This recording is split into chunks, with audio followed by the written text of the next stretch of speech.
Hey, welcome back, IB Development Economics students, to this video lecture today talking about the relationship between foreign aid and economic development.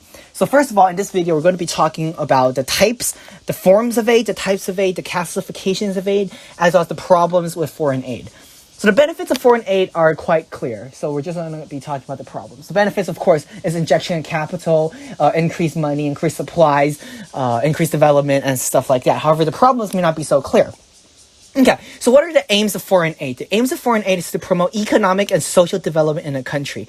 So we could think about aid as foreign governments and foreign companies helping domestic governments and domestic companies to improve and to increase social welfare in the country that aid is going to.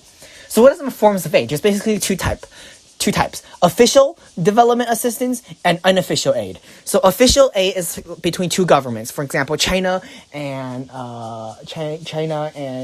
Indonesia, for example. So China directly sends money to Indonesia, or China directly helps Indonesia with loans to build a dam or something. That's what we call official development assistance, or ODA. However, the more common type is what we call unofficial aid. These are usually done through non-governmental organizations. For example, the Red Cross. For example, non-governmental organizations such as the Disease Relief Protection Association. These things, they go around and they're not part of a government. However, they receive money, sometimes from governments, sometimes from domestic crowdfunders, in order to send aid to other countries or other companies.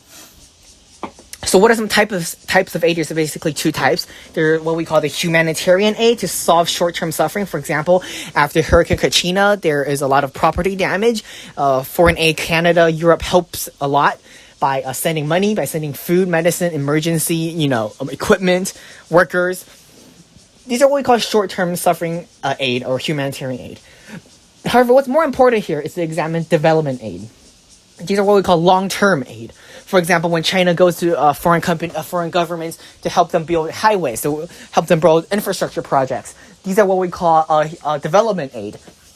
Or when governments help each other by giving them loans to build projects, to improve their economy, to grow. Right? These are what we call development aids. And this is what we're going to be examining more in this section. Now, once again, the classification of aid has two sections, the bilateral and the multilateral. Bilateral is just between two parties, while multilateral is usually through government or non-governmental organizations, such as the Red Cross, where you donate money to this organization, and then this organization looks at the climate and then see which causes needs your donations to, and then distribute the money accordingly. So that's multilateral, but bilateral is just between two parties, while multilateral is between many parties, and So the benefits of trade are actually quite easily understood. What are some problems? The benefits of foreign aid are actually quite clear, but what's the problems with foreign aid? The first one is concerns of corruption and officials pocketing aid money and resources. So this is actually a very big concern, especially in developing countries and LEDCs. Seeing as how LEDCs usually have it's not hard to come across corrupt officials and officials in it for their own profit. So when aid money comes, it has to be transparent. It has to be clear that where is it going to, where it will happen to the money, what happens, where did every cent go. Or else corrupt officials will be very easily and very tempted to just pocket the money for themselves because, free money, who wouldn't want that?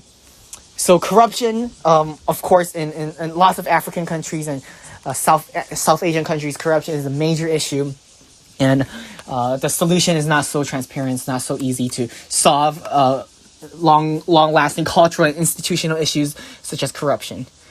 Now, dependency on aid leading to government neglecting domestic development over reliance on foreign aid money. That occurs, however, it's rare nowadays since governments now want to ensure that their money is being used being placed to good use. However, another thing related to this is imagine this. Imagine you are a local t-shirt producer, for lack of a better product. Imagine you're a t-shirt producer, and then all of a sudden, your country is flooded with these humanitarian aid packages, all filled with clothing, and then they're free. Is it fair for you to compete against them, Or would you rather just close up shop and depend on foreign aid, seeing as how they're going to give you free goods? Why do I even care producing my own clothing if foreign companies and foreign governments are just going to send us free stuff? It's impossible for firms to produce and compete against goods that are free. Okay, the idea of the law of demand states that the cheaper good usually will be winning out. So this will lead to dependency on aid and governments to get domestic development and just we're gonna get aid next year. Why do we even want to care and just leave it like that? Okay, that's basically the parody of the homeless man. If a homeless man can always get social welfare, okay, why would he go out and seek for a job if he could comfortably live with social welfare? So this is basically the idea. If governments and countries gets to comfortably live with international aid, why do they even want to find job? Why do they even want to improve their own domestic condition? Right. So that's the parody of the homeless man. Long-term loans may hinder economic growth. Think of how China is giving out loans to developing economies, especially in Africa. And how, although having low interest rates, but there's such a large number of loans will also hinder future growth. To think of this, debt is basically borrowing money from your future self. So you have to pay it back in the future. And by doing this, you actually, in a lot of senses, hinder your future potential to grow. You hinder your ability to grow. You hinder your future prospects to grow. Okay. Donor countries may have alternative motives and push for unfavorable policies. Of course, this is very clear. Governments usually don't act out of the benign, goodness of their heart to help other countries. Of course, that does exist in humanitarian aid. But development aid, they usually have some alternative motives. For example, China wants to build a massive ocean port in Sri Lanka, also to able to increase more trade between the two countries, so China can export more goods into Sri Lanka's market, Sri Lanka's massive untapped market, and receive a lot of more revenue. So countries and governments have alternative motives, and by doing aid with them, perhaps they will push for unfavorable policies in your country. So here are the effects. Here are the examinations of the forms, types, classifications, and problems with foreign aid. I do hope this video is helpful, and I hope to see you guys in the next one. Goodbye.